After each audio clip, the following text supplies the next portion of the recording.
Tila huling hirit po sa tag-init ang contest sa isang barangay sa Luzon na Pasay.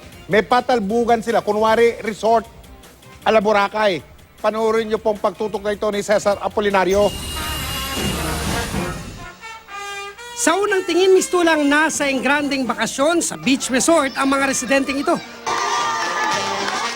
Pero hindi sa Boracay, kundi sa barangay 164 sa Pasay lang ang mga paandar na ito. Kumpleto sa props. Nagpabonggahan ng 18 kalahok sa taunang Best Boracay Resort Contest sa lugar. Sa resort na ito, matapos mag-enjoy sa pag-welcome ng ati-atihan,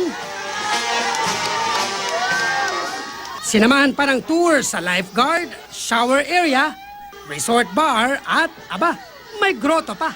2 feet ang pinakamalalim na pool kaya wala raw malulunod. Sa katotohanan, kailangan may lifeguard para maging safe ang lahat. May medical team din. At nakalagay doon Red Cross.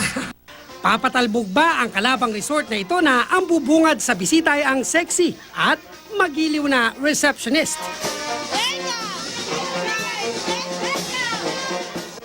Aliw na aliw ang mga bata.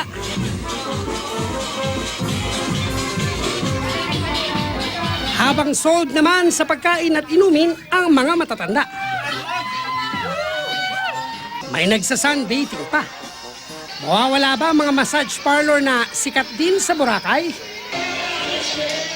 Idineklarang Best Boracay Resort ang resort na ito na kumpleto sa amenities.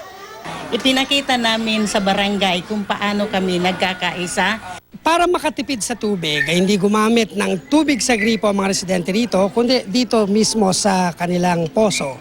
At yung pinaggamitan, pagkatapos ng swimming nila, ay inimbak nila rito para naman sa gagamitin nilang panglaba, panghugas sa mga gamit sa loob ng bahay. Palibasa sa summer, siyempre kailangan natin yung maging mapresko na may mga tao. Cesar Apolinario, Nakatuto, 24 Oras.